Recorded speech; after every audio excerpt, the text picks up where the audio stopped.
Well, hello everybody. Welcome back to Aquarius Rising Africa. And I do believe that I'm streaming on Solutions with Shanti as well as Aquarius Rising Africa. So you may be in either one of the chats because I see some of the comments sometimes when I do stream through both channels that sometimes, and I'm so happy to see my beautiful moderators all in the same chat today. Lisa D, Janice, thank you so much.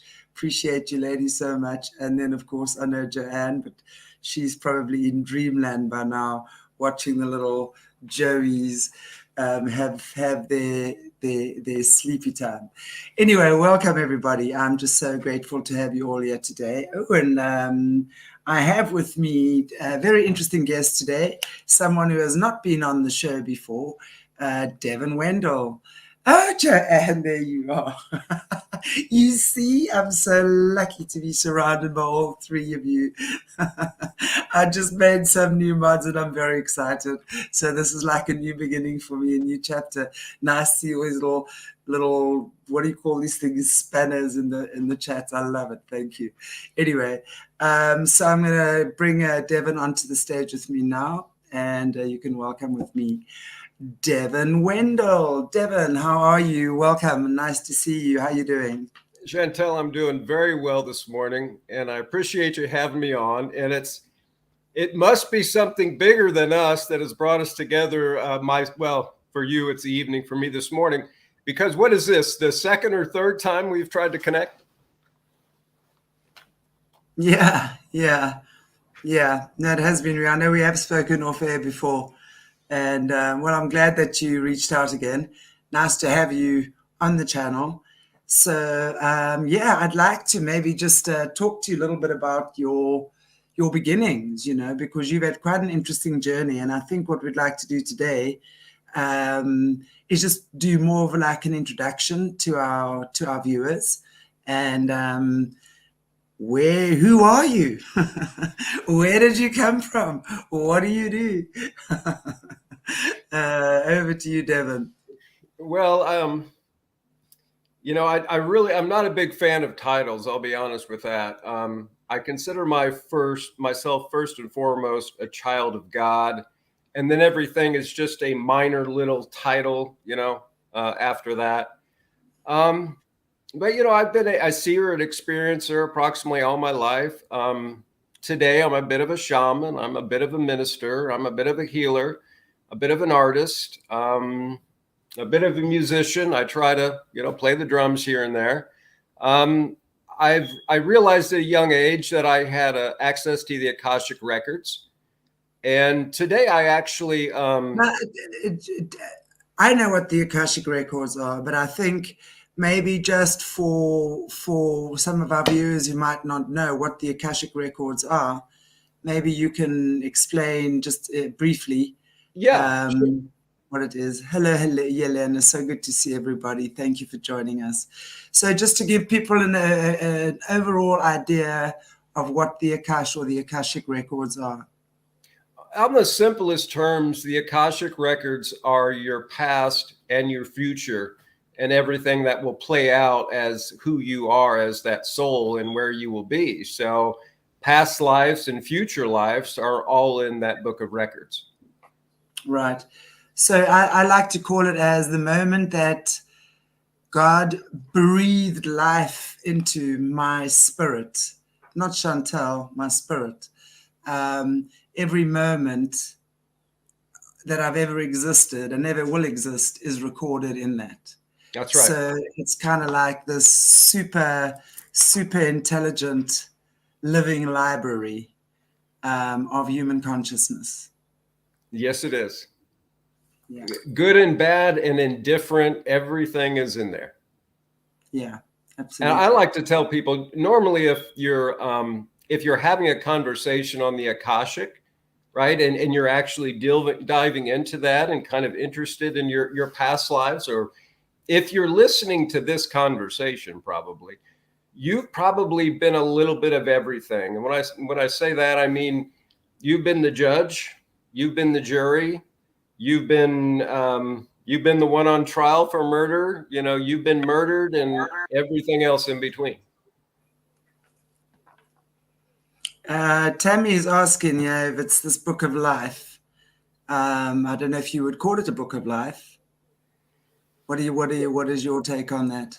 I've heard it. I think I've heard people refer to it as the book of life. I know it's important sometimes to put titles on things, but sometimes when we do that, the definition that somebody's working with can be slightly different, I found. So we'll just keep Akashic records today as, past and future lives.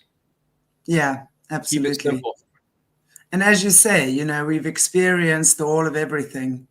The high, the low, the up, the down, the in, the out, the yin, the yang.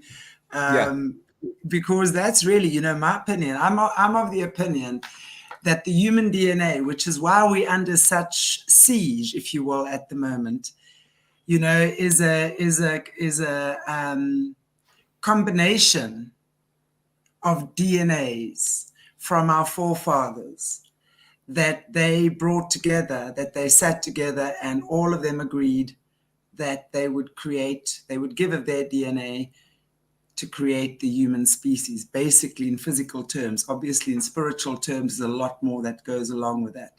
But so it's almost like I find it very interesting, and that's why we are under such, as I said, such siege at the moment, because everyone wants to control us. Everyone wants a bit of us. Everyone, the negatives are after us, the positives are wanting, it's almost like we have 12 sets of parents and they all want us to do their will, if that makes sense, right? So the human being is so scattered in their mind. We have this incredible monkey mind, and somewhere along the line, we've got to find our own unique consciousness through that battle.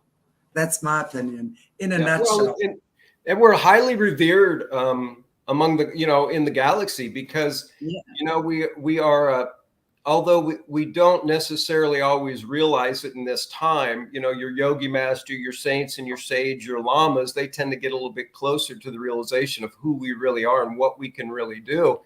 But, Christ said, ye are gods, children of the Most High. And this is true. And we have, if you will, the genetics of the gods. We've been tinkered with, of course, at least a couple times, maybe more. But that DNA of ours is of the gods. And we are multidimensional, highly powerful, spiritual creatures on the foundation. Exactly. I'm experiencing it through my meat suit that I call Devon this time around. Yeah, absolutely. And, I don't know if you've read any of Michael Tellinger's books. He's actually a South African who wrote the book, The Slave Species of God. And in there, he speaks about we are born with 12 strands of DNA, of which 10 are dormant. So we currently operate with a double helix, right?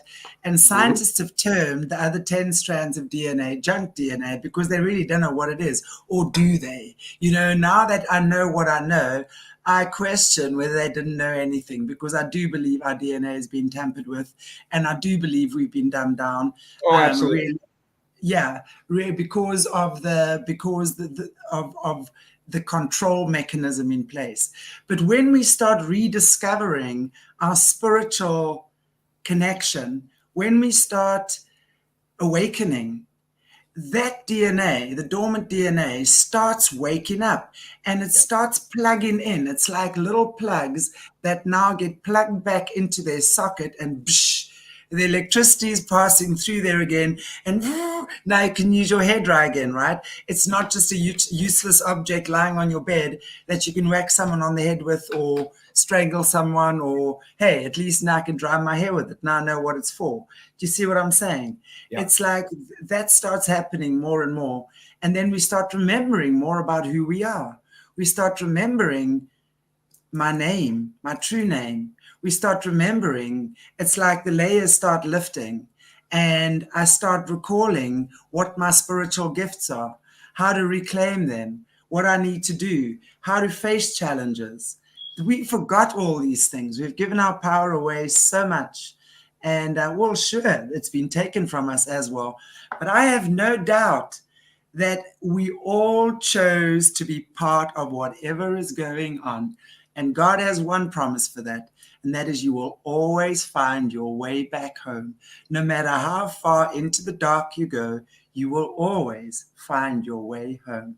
And that, I believe, and that is, I believe, what we are doing now, is to reach through that devilish consciousness, if you want to call it that, that we experiencing on earth, and really just through our own inner power. That's how we're going to elevate out of the matrix, by finding our peace, by finding our truth. That's the key. Those are the keys. That's the key that takes us out of the matrix. Nothing we do. It's and you mentioned, I think you said Tellinger, right? And you were Michael talking. Tellinger.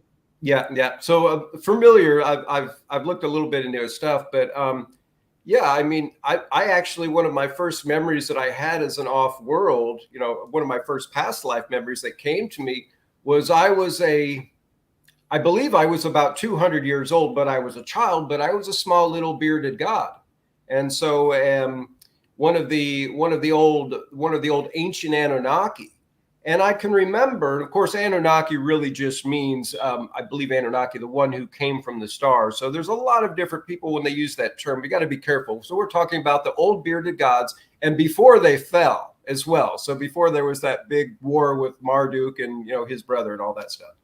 Yeah. But the first memory that I had of that, and it still impresses me to this day, is I'm in some sort of, it almost looks like a spaceship dwelling.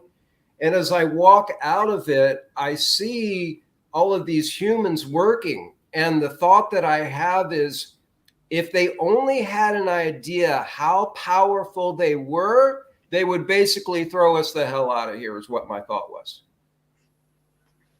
Well, there you go. Yeah. And yeah, you are being all human, Devon. What's that? I said, and yeah, you are being all human. Okay, so why don't you tell us about your childhood? How did you start discovering these gifts? Were your parents or these memories? Well, me discovering my gifts, it is the way that it was supposed to be, but I did not have, I was raised, conservative Christian and really sort of non-denominational.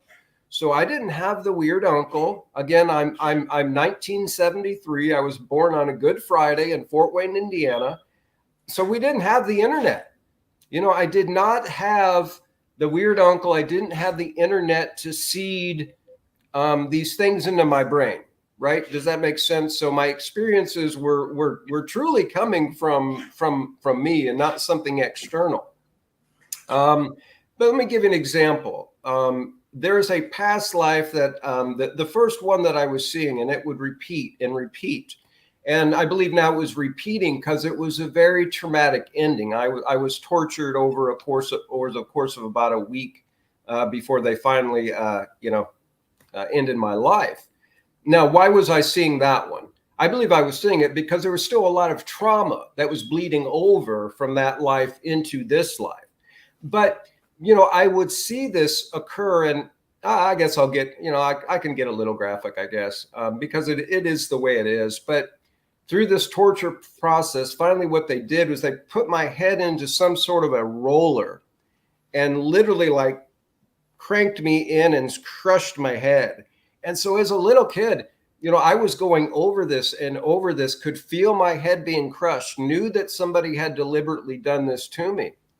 And I would go to my mother, and this was more than one time I had gone to my mom and say, Mom, I'm seeing one of my past lives. I'm pretty sure I knew who I was and where I was and why people killed me. And more than one time, my mom would just sort of smile and say, Devon, we're Christian, we're not Buddhist. We don't believe in past lives. And, although Mom had told me this more than once, I would walk away and be like, all right, lady, well, I hear what you're saying, but, I know what I've seen and I know where I've been at this point. So it was a very strong conviction I had inside myself that this is something that's actually happening, or that has actually happened. Now, of course, without the background or without a foundation or without a teacher, if you will, to discuss this, is just kind of, well, I can't say that I didn't have a teacher, and I didn't have a guide. I was speaking with Christ at I don't know, about the same time.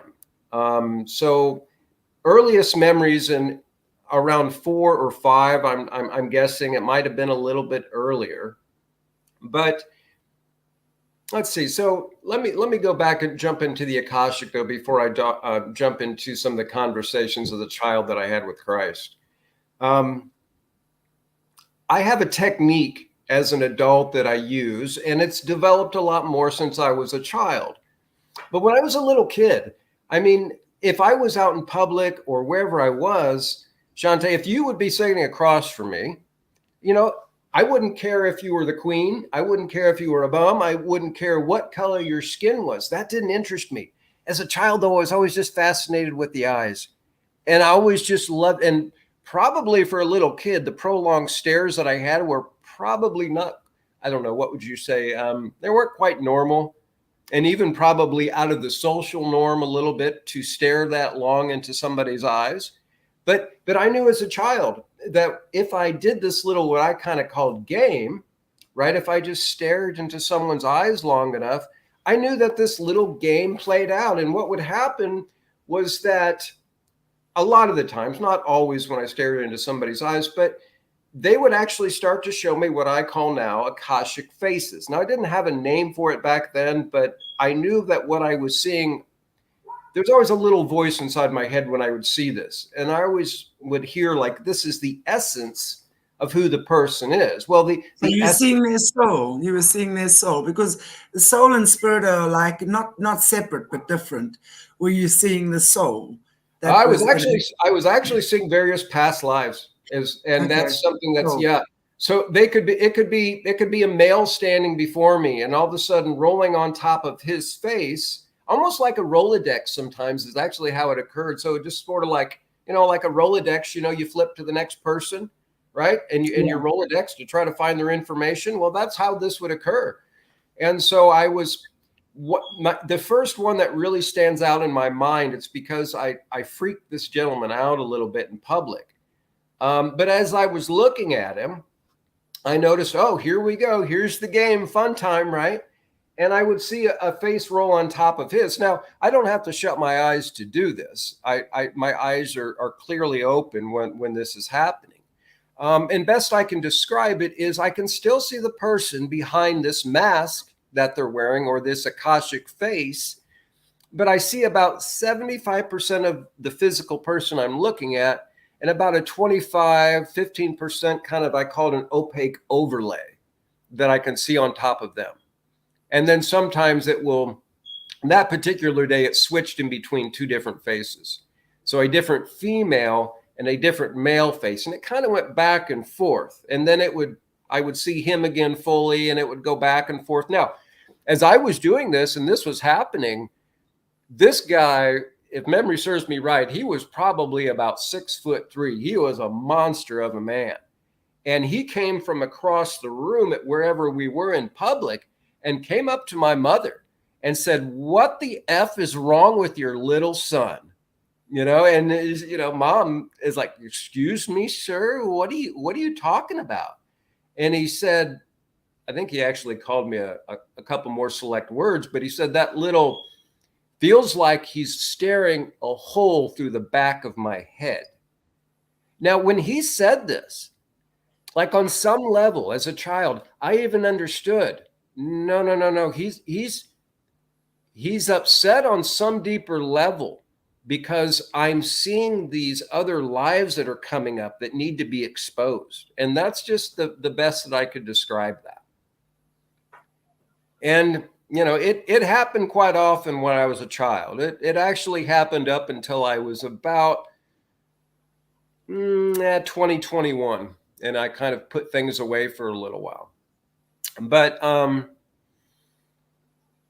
think it's important, though, along with understanding maybe that I seem to come into this life with this memory or this ability to do these Akashic faces. Again, it was nothing. Nobody ever fed to me. Nobody ever told me it was possible. But you know what? Nobody ever told me it was impossible either, up to a certain point. Once I finally kind of started. Yeah, I agree. I think some people, I mean, in my situation as well, I was very grateful because my grandmother was psychic and my mother. And I mean, we 6 kids in our family, and it was normal for me to see spirits. It was normal. Yeah. My poor father, I don't think he knew what. He's like, okay, my child, like he'd say to me, stop fiddling around with the ghosts now. and like I would just start laughing, but it was normal, And I think what you're saying is that some people are born naturally with an open third eye, where you are able to perceive things beyond the veil, and it doesn't, And I think for whatever the reasons are, those people born with natural spiritual gifts, and it doesn't mean that other people don't have spiritual gifts. We all have them. But Absolutely. It's like, think about a bud, like the bud of a flower. When it's closed, right, it has to open in its own sweet time. You can't force it open. Some people's third eyes are open.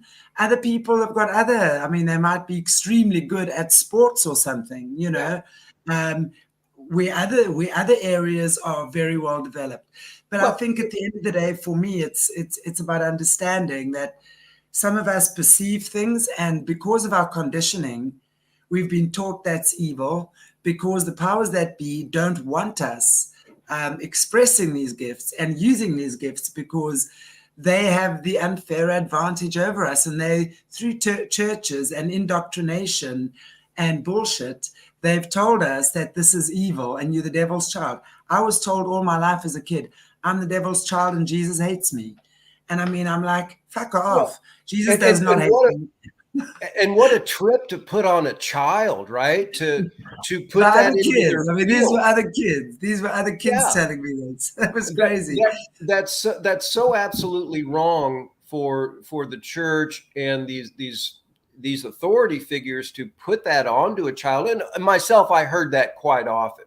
And I think that's why at a certain time, I stopped talking to the church about my conversations with Christ, because you realize real fast as a little kid, if you go in and you try to correct something the pastor said the week before, because Christ told you really what it meant, that doesn't go over well, and you are labeled and you are tagged and you are told this is demonic, right? And that's absolutely. Just, and that is so far from the truth. If anybody's out there, they've been told that their gifts are demonic. Your gifts from God are not demonic. You can choose to use them for maybe a less than positive purpose, right? And that's your thing that you're going to have to deal with. But your gifts of God are your gifts from God. And my thing is that, you can pack them away, you can try to suppress them, you can try to bury them. But I think, like most people, they will eventually find their own way to get to the surface again, because this is who you are at your core and at your essence, and probably one of the reasons that you've come here with the specific gift set that you have. And you're right. I am not 6'2". On a basketball court, I was good as long as I was on the outside taking 3-pointers, right? But put me anywhere on the inside and I would get smashed. I was not going to be built to be a professional ball player, right? Yeah. So you're right. Our gifts are very unique and are very specific to each person. Now, is everybody psychic? Oh, you better bet. I 110% believe that. And as our consciousness raises, as our vibration raises, and as the yogis speak of, this just comes hand in hand, right? Yeah. When you're going up.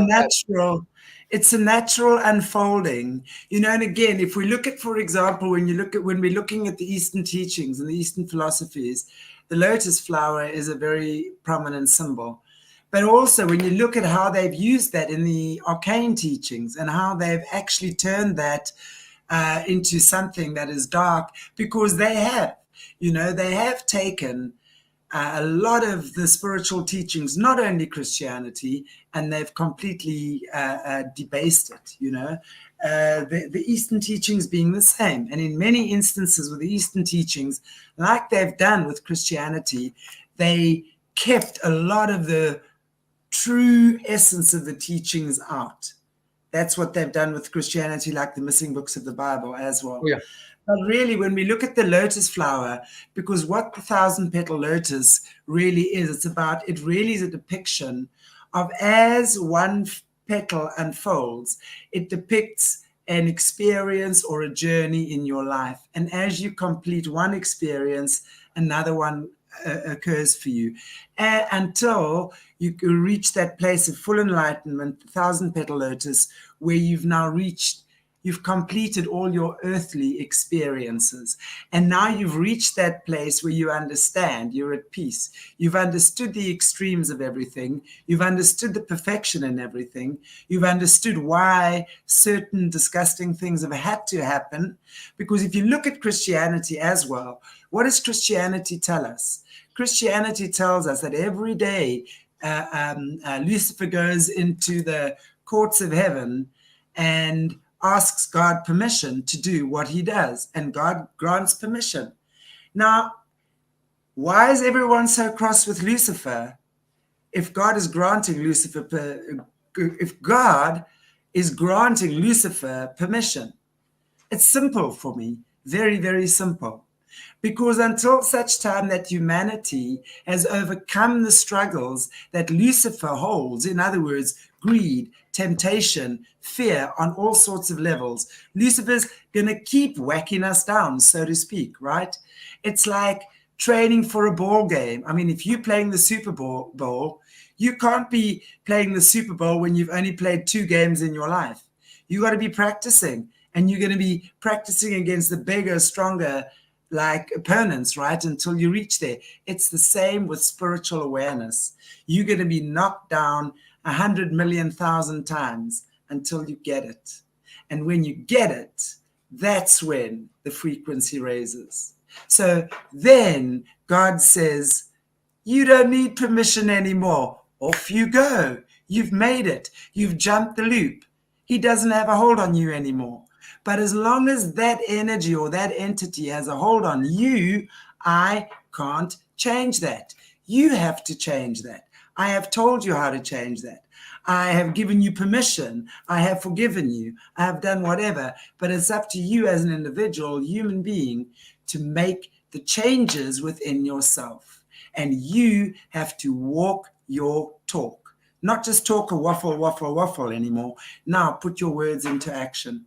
And I think once we do that, the roads are going to open for us, because I really, at the end of the day, that's what it's about for me.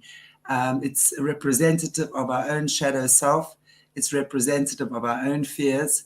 It's representative of all the things that we haven't been able to unhook ourselves from yet. And I think we'll be able to do that.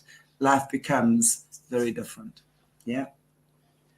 So I have to, if you see me kind of here occasionally taking notes, multiple traumatic brain injuries over here. So I have to occasionally watch my train of thought, because I'll get either way left or way right. But I want to come back a little bit. And so we are talking about gifts that we are given early on, right? And I think there's a lot of people listening today, and you're going to find that what I'm about ready to say is it's going to ring a bell. You're going to say, oh, wait a minute, I had something like that happen to me. So what I found is a lot of folks like myself, a lot of people are seers, psychics, healers, who are at least going down that right-hand path, right? Trying to serve something greater than themselves, but what we came here for. A lot of us were attacked early on, and I don't completely understand why, but what it seems to be is that these attacks from the dark side seem to occur so that they can create fractures or split in our personalities.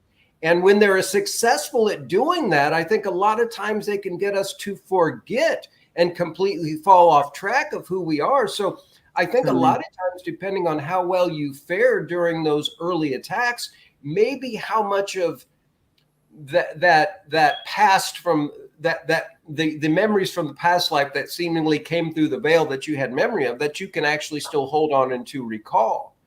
And so one of my, for me, it's a lot of early first memories. I can't quite put my finger on which one was first, But I had one of these experiences now with what I am calling a black astral being. It's really kind of it's a lower on the pecking order sort of demonic energy, if you will.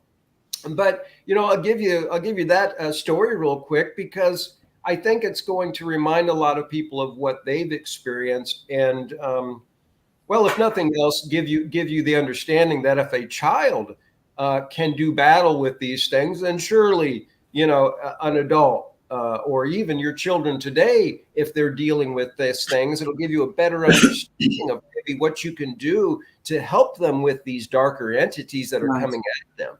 So it was about noon, and mom had taken me over to one of the neighbors to be babysat. She had to go to the grocery or whatever she had to do. She didn't want to drag me along that day. And I was the only person in that house with this woman. Now, she had children, but they were not there. They were at school. But it was about noon or about 1. It's time for a little kid to take a nap. So I was taken into the son's room, and he had actually it was a bunk bed I was on. I was on the bottom bunk. And I never liked naps. So I think I was sitting there tossing and turning, probably, doing whatever I did to kind of avoid going to sleep. But as I was sitting there laying on my side and looking at the wall, now it's noon. There's no reason, and there's nothing in this room for a shadow to be cast and to start to form on the wall. But what it did from the baseboard of the floor is it was black, like a solid shadow, but it started to form 2 legs.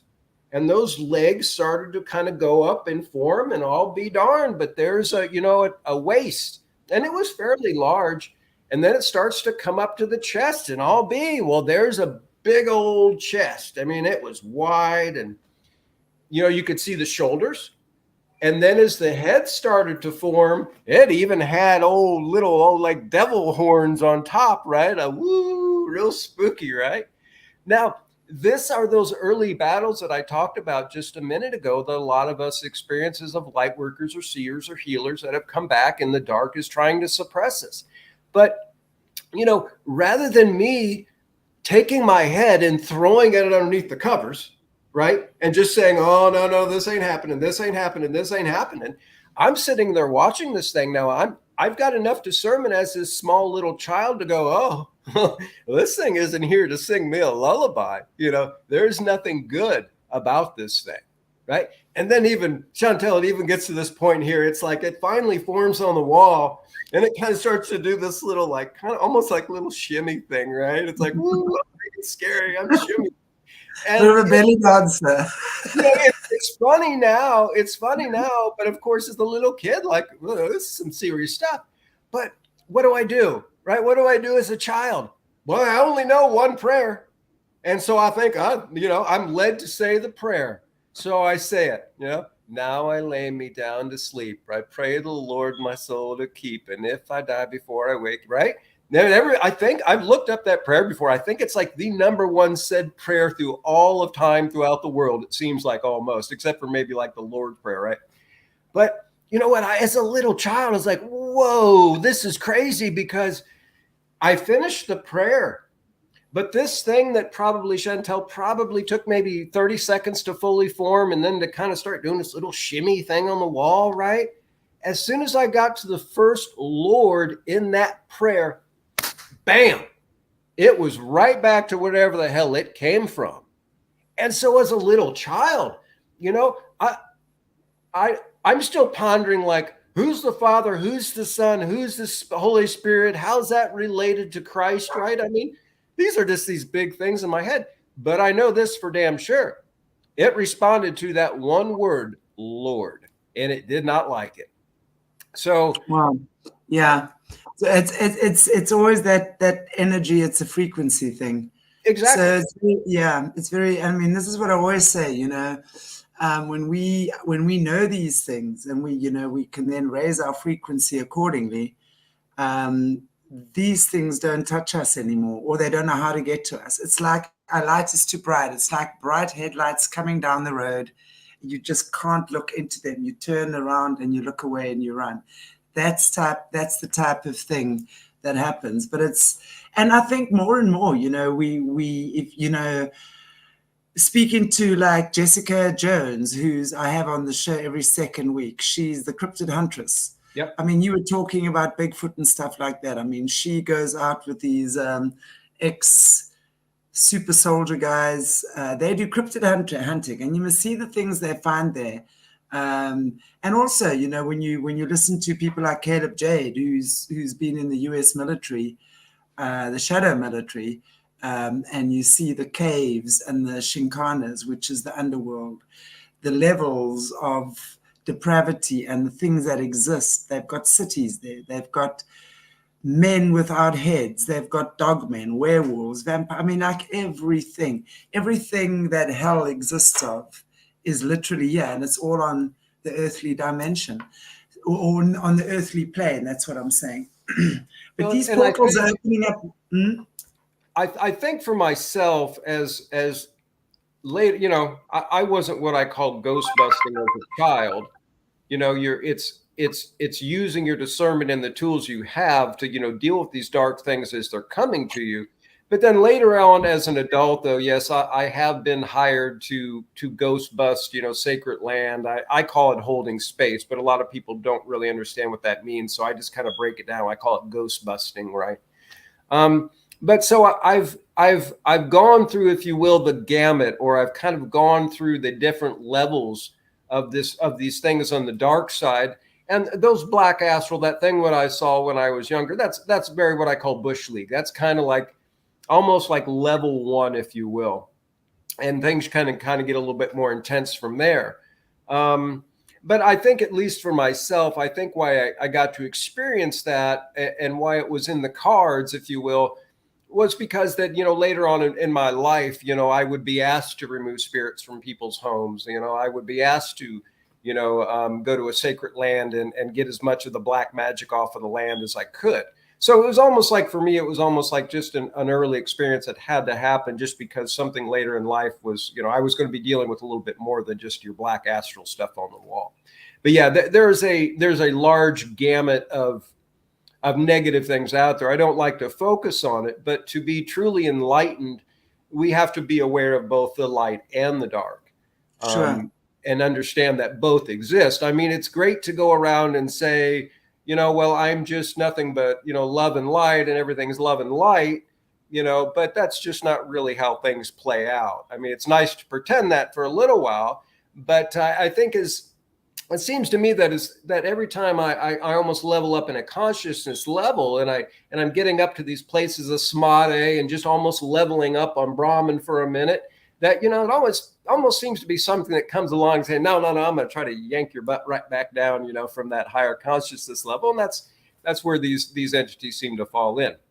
Now, a little bit, I'll give the audience maybe a little bit teaser here, but Akashic Faces, I come to find out, not only am I able to see past lives with it, but later on, more as an adult, I found I can see basically errors in somebody's energy field, but I can also see attachments on folks too. So that same technique that I use to see past lives, I can use. It's almost like a multi-etheric tool. Yeah, it's interdimensional viewing. Yeah. Your third eye's open. Yeah. But, I think something else that some of your audience, if your background is conservative Christian, some of what I might be able to say might be offensive. You might even say it's a bunch of woo. But if you come from more of a Gnostic Christian, or if you come from a spirit-filled church, or if you come from even a Pentecostal church, some of what I'm going to say is not going to be all that shocking. So I just simply call them a child's conversations with Christ. And so again, nobody ever told me it wasn't possible to sit down and have a conversation with your spirit guide, with Christ or Buddha or any other ascended masters. I wasn't ever told it was impossible. So I guess I never doubted it. Now, I guess I also thought that every little kid laid in bed at night and pondered the universe, pondered who they were in the universe, their bigger place, why they came. And of course, later on, I come to find out, no, most kids lay in bed and dream, and think about their puppy dog or basketball or, whatever. Bedtime stories.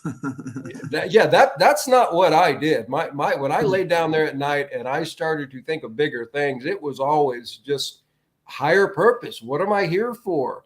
And then, so I'll give you let's see, which one do I want to give you? I like this one because this one came up recently.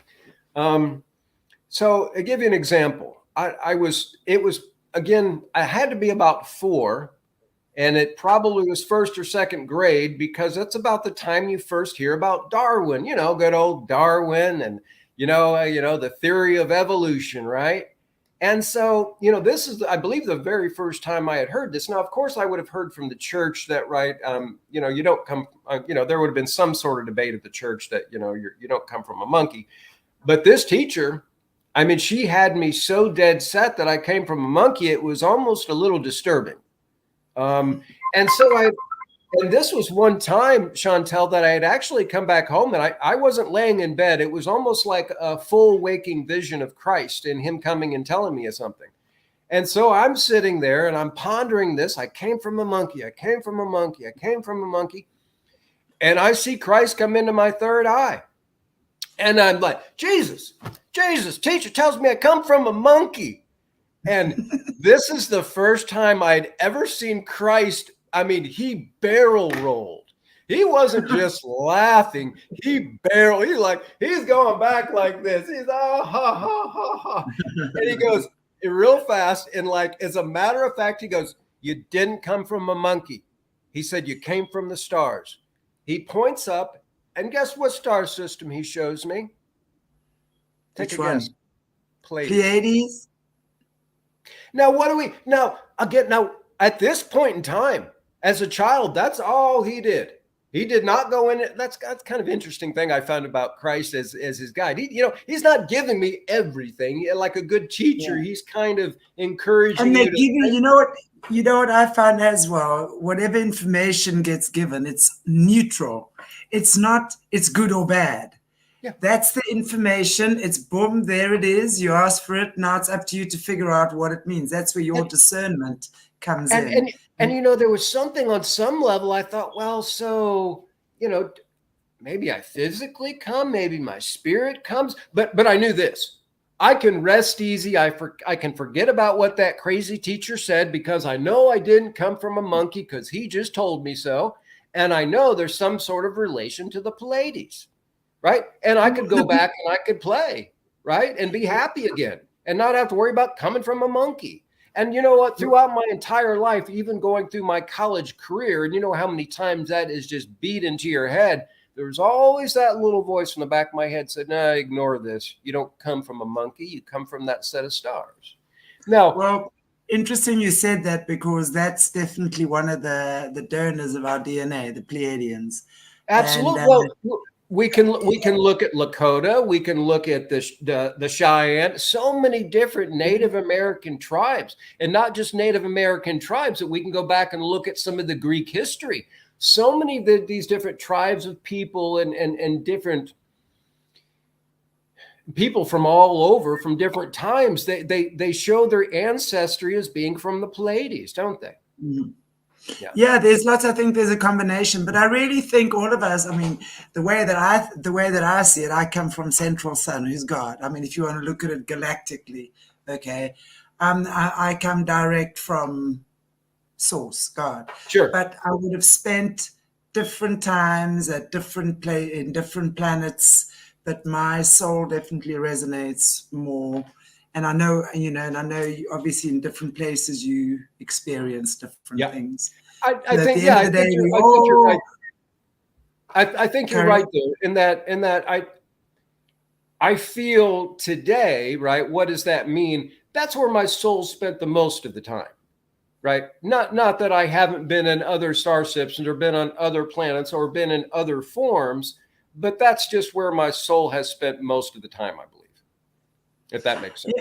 Yeah, I think it depends. All of us will go to different places, and we'll stay at a place where we resonate the most. And that's, I Yeah. find that interesting. Well, But you know, yeah, it was, I've got another one for you. So out here in, so I call this the Burkesville, Kentucky vortex. So I didn't move out here because we got a lot of shops and different things. I'm out in the middle of nowhere on, it used to be 40 acres. We're 30 acres now. But it is, when I first visited here, I knew this was kind of it, because I could just feel my body vibrating and just, just like this is home. And so many people that come visit here, they're like, this is like heaven on earth. Like, you can feel it too, huh? Anyway, we get a ton of ships out here all the time. I mean, it's not anything for me to go sit on my back porch at night and see 4 or 5 ships within inside of a few minutes. But it's been about a couple weeks ago, and I don't know, it was just a lot of different things going on, looking at a lot of the stuff in the world that, I'm not supposed to pay attention. I'm just supposed to observe that it's happening and not become it, right? But I was probably becoming a little bit of the turmoil. And I just thought, you know what, the way people treat each other in general, and on this earth, is just so ass backwards. And the way that we're really supposed to be interacting with ourselves, I started thinking like, oh, it would just be nice to be back at the Pleiades, right? To where we understand 5D consciousness and what we're actually supposed to be, how we're supposed to be treating each other. And in that moment, I took my binoculars and I pointed them up to the Pleiades. And this is just, to me, it's another one of those, yeah, there's your sign. But right as I pulled the binoculars up to the Pleiades, a ship just fired up, got real bright as it went in front of the Pleiades. And I'm thinking like, yeah, there's the family saying hi, giving me a little heads up and, keep going, yeah. a little encouragement. So I know we're kind of running out of time now, but I'd like to maybe ask you just one thing before we close. You had I think it was 2016. You had some type of an accident, if I recall correctly. Yep. And something changed significantly for you in your life. Can you maybe share that with us? Well, I want to say that was, it was almost like a catapulting event is the best I can describe it. Now, so I'm not a great skier, and I've not done a whole lot of, snow skiing. And I guess, the little hills of southern Indiana aren't the best place to do it either, especially when they're blowing artificial snow. But I guess maybe back up just a minute. So my little brother and his boys had called me the year before. And for the same exact trip, they were going to go out and skiing. And my brother said, come on, you're going to go skiing with us. Come on, uncle, get up and, and come play with your nephews. And I heard plain as day, Chantel, I heard Christ say, you can go, but you will not come back the same. And I thought, okay, well, that means like something's going to happen I might not like. And I just told my brother, I said, you're not going to like to hear this, but I said, I'm just not going. What do you mean you're not going? Pooper, whatever. Next year, same exact trip that they took the year before, they were going back out to go skiing, and he calls me up and he says, come on, you flaked out last year. You're coming this year. Guess what? I got the same damn message. You can go, but you're not going to come back the same. And I thought, well, that's strange. That usually timing is everything, right? If you're going to have an accident, it's about timing or something, right? Or if something ominous is going to happen, it's about timing. And I thought, well, that's odd. And I thought, well, you know what? I'm going anyways, because I wanted to, don't get to spend a whole lot of time with my nephews. Don't get to see my brother that often. Instead, I'm going. Now, when I was skiing, people are asking me, Devon, I didn't know you knew how to ski backwards. And I said, I don't. Something kept and I do believe there was a spirit on the mountain that day that was messing with me and turning me backwards. But I mean, I was skiing backwards down the hill. Like I wasn't trying, but somehow I'd get orientated to I'd be going backwards down the hill. Well, I was going, it wasn't a black diamond, but it was somewhere in the middle rank of one of the hills out there that I probably shouldn't have been going down. Well, I took a nasty fall. Somehow I got spun back around backwards and took a nasty fall and broke a hip. Now, as soon as I fell, I knew immediately that something broke. But there was a couple things that happened. It was, I mean, I guess because I'd seen some of my past lives before, it didn't shock me, but all of a sudden I was like, oh, I'm going to die here. And then I was like, no, wait a minute. No, that was a different life. when I was stuck out in the snow, broke a leg or something, to where, I wasn't going to make it. But I was like, no, no, no, no, no, no, no. I'm not going to die here. Like, this is this life. And like, somebody's going to be coming down the hill in a minute. And, I'll be taken off this hill, and that's not going to be fun, but I'm not going to die here. I thought that was weird. But then at the same moment, I kept having this, you can heal yourself. You can heal yourself. You can heal yourself. But how do I do it? Well, you can heal yourself. You can heal yourself. But how do I do it? And the only thing I tell you, Chantel, is I don't know why I didn't go to fear or poor woe is me or, a negative attitude. But as soon as the first rescuer came to pick me up, I was in this really just like deep state of gratitude. Does that make sense? Absolutely. Like I was in extreme gratitude for their help. I was just glad to be alive. I mean, it was strange. Like, I thought I would go to this negative place, but I was going like the opposite direction, like not focusing on the accident so much, but focusing again on this voice that kept saying you can heal yourself. Now, I wish I could say that I healed that broken bone. I can't say that was the case. I was laid up for 7 months.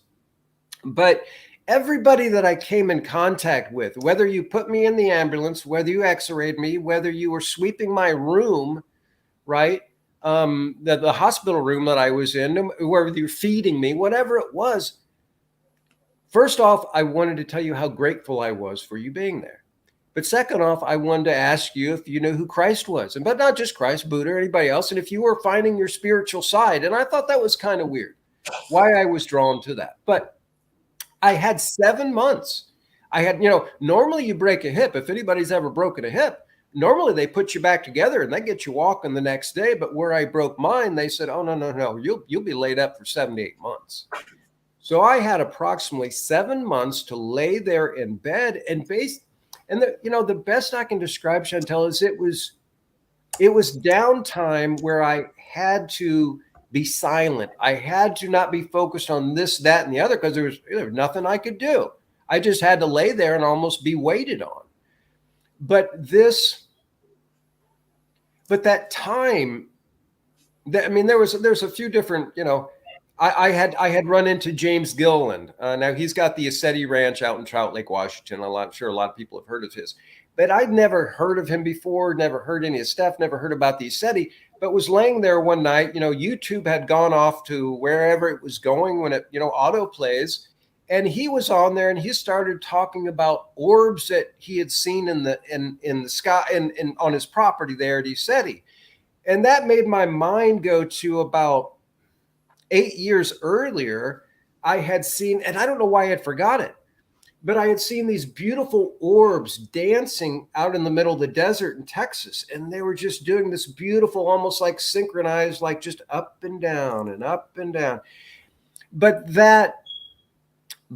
his comment about those orbs that he had seen made my mind go back to there.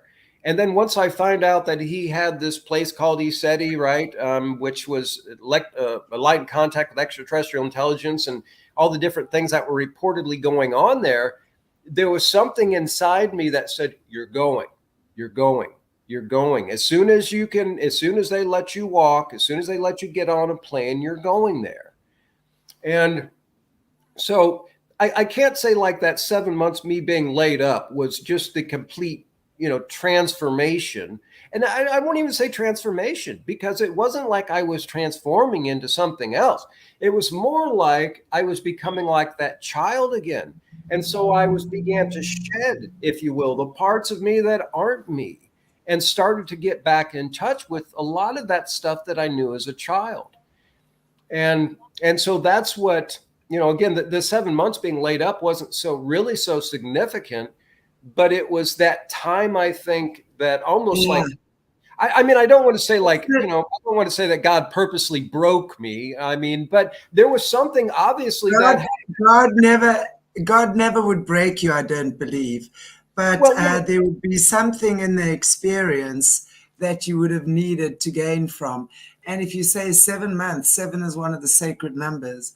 So for me, it would have been obviously in that downtime of that 7 months that you would have had to that's the blessing in disguise, because you would have literally been stopped in your tracks from moving in any direction, right? So you were stopped right there, and kind of like to reprocess what was happening in your mind.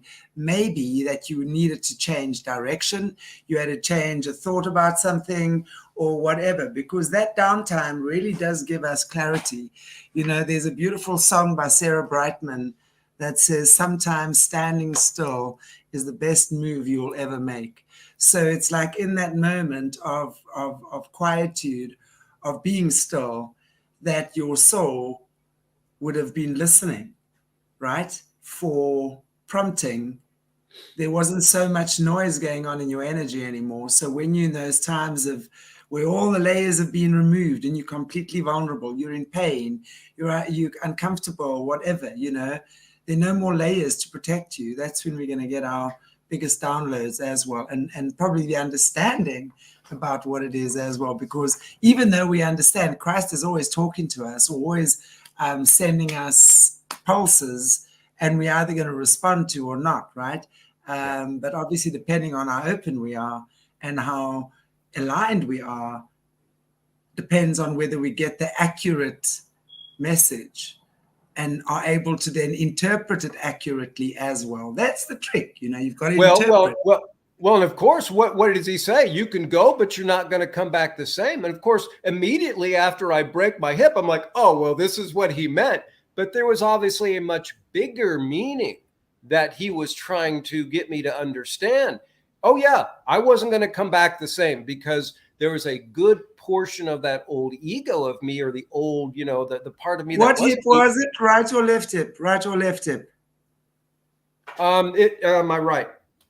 Right. Now, this is how the body talks to us. I want to just use as an example, if you don't mind. This is how, of course, every part of the body means something. The right-hand side of the body is the masculine side. It's the assertive side. The left-hand side of the body is the feminine side, the receptive side. Okay? So together, obviously the yin and the yang, the masculine and feminine, that exists within us is what it's not a partner we're trying to find. We're actually trying to find the soulmate within, or that beautiful divine connection of you, yourself, you and God, whatever that might be, right? So when we're still out of alignment, your body's always going to talk to you. And that's why I say each part of your body means something. So I always say to my clients and students, I don't care. You can be sitting watching a rugby game, in where I'm sitting, and a cricket ball from Loftus in Johannesburg can come flying through the heavenlies 1,800 kilometers and whack you on the knee and break your kneecap. Now, someone can call that a freak accident. I call that law of attraction, okay? I mean, there's nothing more law of attraction-y than that. So my point is that your right side is the masculine side. That's the side with which you assert. Men assert, right? Female receive.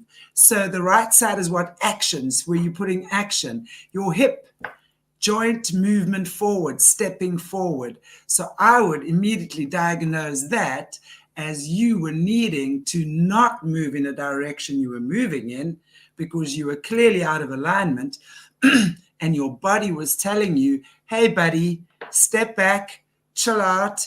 You walk, you take in the wrong step forward, kind of thing. Now, for every person, that will mean something. Every person that might have that would be needing to listen to what the body is saying.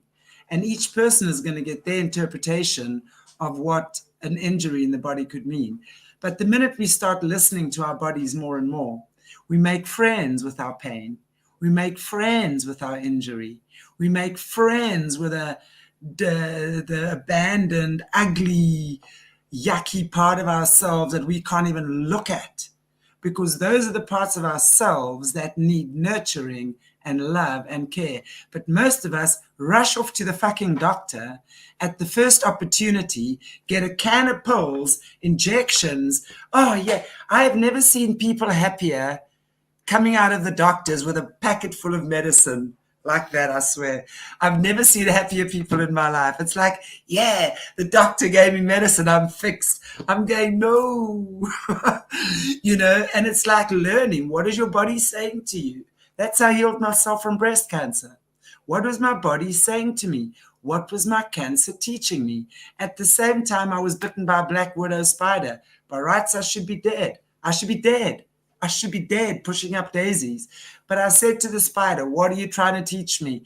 And left hip, huge bite on the left hip. That thing swelled up to the size of a golf ball. I walked around like I was trying to smuggle a golf ball for like a month on my left hip, right? But every time, and I said to the spider, what are you teaching me? She said to me, transform or die. I said, I'll take transformation. Spider's all about transformation. And know that. 8 legs, remember? Spider's all about transformation and not transmutation. Big difference between transmutation and transformation. So with that, I healed myself I became immune to the poison. And I healed myself from breast cancer within like 4 to 6 months without a single doctor. I knew what my body was telling me. And when we can do it like that, your body elevates in consciousness. You elevate in consciousness. And then you become more confident, so you know more and more how these things work. And then you become like, I don't even give a shit about that one. I'm not scared of that. And everyone's going, oh my gosh, you should be terrified. I'm going, for what? I walk in the light of God. I know I'm protected. I don't have to tell everyone by reading my Bible verses 400 times a day. The Bible verse says that, so I'm that. I've long ago become the living Bible in my own world. And I've got this amazing relationship with God that whenever I need God, you better believe God is there. And God speaks, I act. That's the way it goes. And when we learn these things more and more, we become more understanding and knowing that these things occur. And then that becomes your natural way of being. You don't have to try. You unfold. These are the gifts that God has given us, that your body is designed to heal itself. So why would I get illness? Hello? Why do you think you're getting illness? God is making you practice to heal your own body. Stop running off to doctors. That's where when I got my breast cancer, God said to me, healer, heal thyself. You telling everybody the body's designed to heal itself. And I'm going, shit. Okay. Well, and early on, so I was a behavioral therapist and was very blessed to be able to work in that field, but it was ordained in the sky, by God. It was not by my really even trying. But one thing I noticed, Chantel, is what you just hit on, is I could know a patient very, very, very well, probably better than they knew themselves. I knew their quirks, I knew their behaviors, I knew exactly what to expect from them.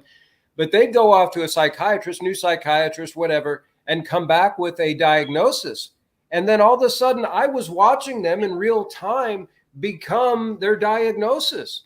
And so my personal opinion on most of Western medicine, it's voodoo is what it is, because I've seen so many people become exactly what the doctor tells them their diagnosis is. And this is the thing, just kind of like what you hit on. If you go to fear, if you go to worry, if you go to shame, well, good luck healing yourself, because you've got to go up to those higher vibrations, get up in the heart and the third eye and then the crown chakra to bring in those healing energies that you need. So if you're stuck in the poor woe is me, or if you're focusing on the pain and all this physical stuff, I'm sorry, but good luck on healing yourself. You've got to rise above that. We've got to, the first thing comes with trust. If you are on antidepressants, for example, and you've been on antidepressants for 5 or 10 years and you just cannot imagine getting off them. Well, the first thing that we have to do is decide. Decision is the key. Decide, hey, I can be walking around in this haze of whatever it is for the rest of my life and look as though I need a frontal lobotomy. That's okay. If that works for you, fantastic. And some people need that. But if I choose life, I choose life, which for me, life is living. I don't want my emotions numbed. I want to feel my pain. I want to feel my anger. I want to feel my joy. I want to jump for joy and bash a pillow against my bedroom wall if I want to. out of frustration. I want to feel. It's what makes me human. But many people can't control those feelings. You see, I'm in a space that I come from a solid family foundation. Not that my family was perfect, but I saw how my parents resolved issues. They were married for 56 years before my father passed away. It certainly wasn't plain sailing all the way. I saw my parents go boom, boom, boom, boom, boom. But I understood that anything can be resolved if you choose to resolve it. And even if your resolution is walking away, you still need to come to that resolution, not rip it open and then.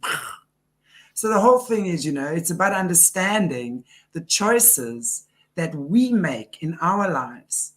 And when we make certain choices, there are certain ramifications. And whether it's health-wise, whether it's everything, it all boils down to how we relate to ourselves, how we take care of ourselves. And that's the bottom line. You make a perfect point, and something that keeps coming. It's been a conversation I keep having with multiple people those last couple of weeks is, they want to ask me about healing. What do I know about healing, and why haven't they healed? And I said, well, first off, have you made the choice to actually do that? Kind of like what you said, make your choice to get off the meds or do whatever, but make the choice. And then on the other side of that, understand that it's not just possible to heal yourself or have a miraculous healing in your life or have a healer heal you. It's not just possible, it's 110% possible.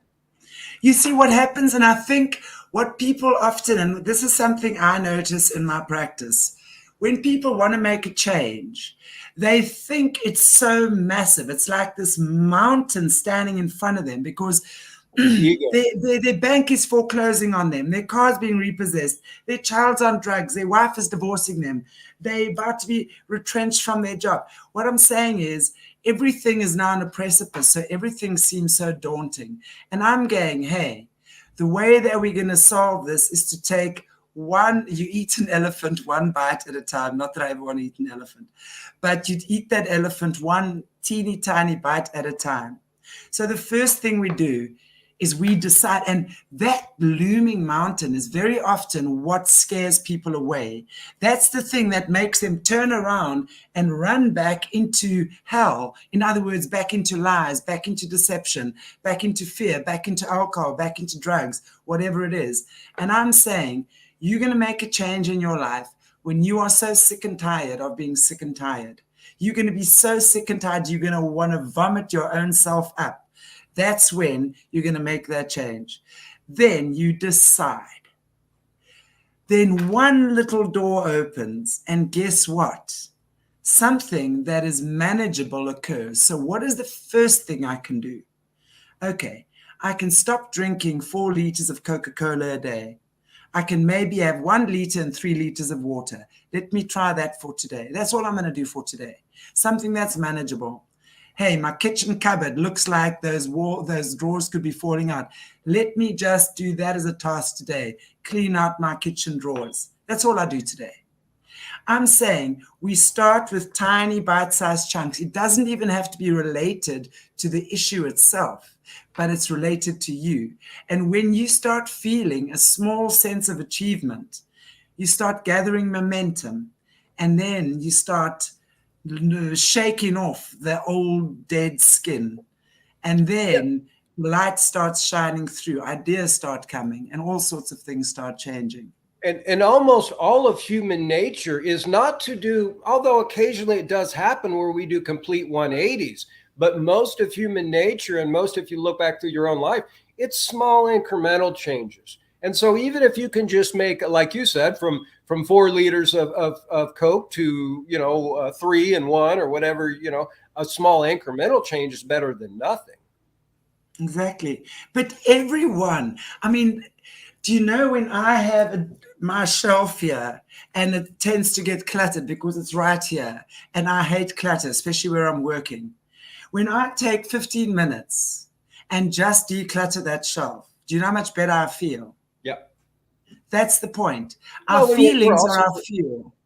We're also cleaning up, just that old energy that might be lingering there.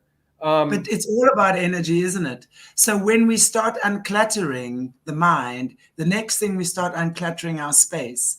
the energy starts flowing, we can start breathing.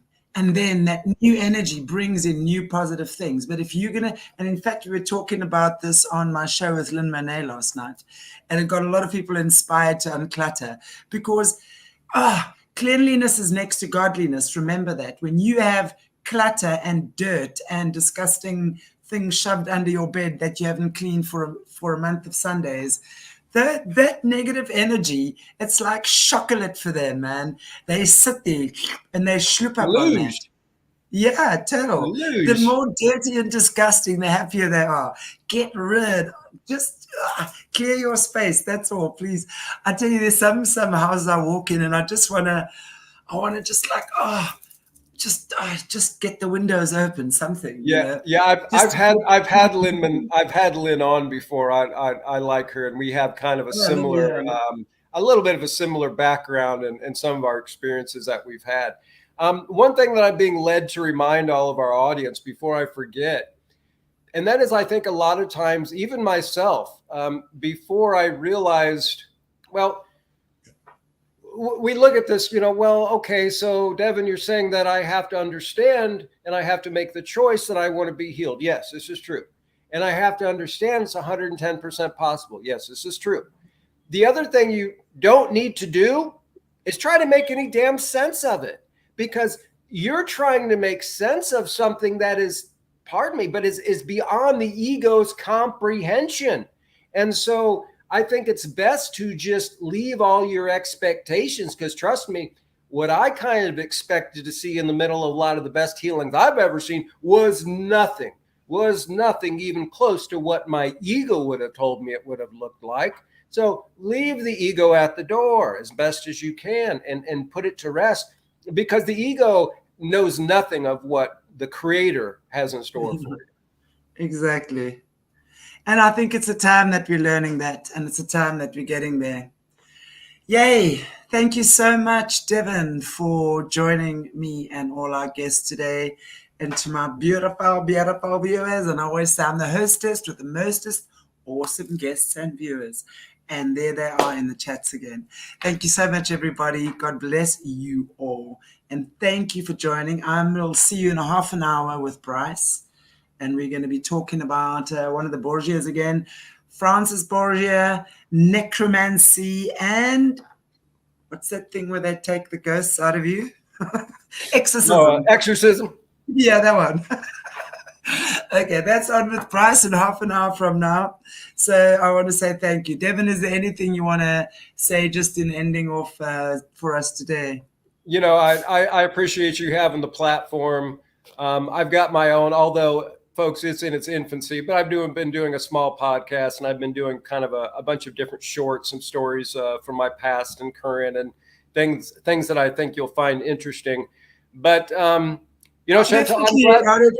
it would be good to have you back again. I think we could have some interesting conversations. Oh, absolutely, because I think, and to be honest, there's a lot of the healing that I've witnessed and been part of, and had happened to me, that I've just found that I think I'm going to need a good feminine balance and somebody who's experienced their own healing in their life to kind of bring it out, because I've even tried to do some short stories on some of the healings that I've witnessed, and it's just going to need to be panned out a little bit more. But past that, tell everybody I love you. And Chantal, I love you too. Thanks again for us finally being able to connect here. And hopefully, this energetically goes out and impacts as many people as it needs to and it's possible. And that you all just realize that, I'm no different than you as an Akashic Records keeper, as a healer, as a shaman and a minister. The only difference is I decided at one point in my life to set my sail, if you will, to that possibility. And that's the only difference. And I know that it's 110% possible. So just like myself, in the short time that it took me to come to this realization, you can do it too. John 14:12-13. Anybody remember that reads their Bible, right? What's Christ say? Because you've probably read this 100 times. Well, if you're going to take it to heart. Jesus said, those that come after me will do even greater things to glorify God. Well, he said even greater. Exactly. So let's start with just the foundation that he had, and then we'll move on beyond that. What would Jesus do now? That's a question I ask myself in times of difficulty. There you go. Anyway, thank you so much. God bless you all, everybody. And as I said, I shall see you in 30 minutes with Bryce on. I actually think I'm streaming through both channels again, so either on Solutions or Ara. Thanks, everybody. Be good or no, don't. Please don't. No. Just have fun. Bye.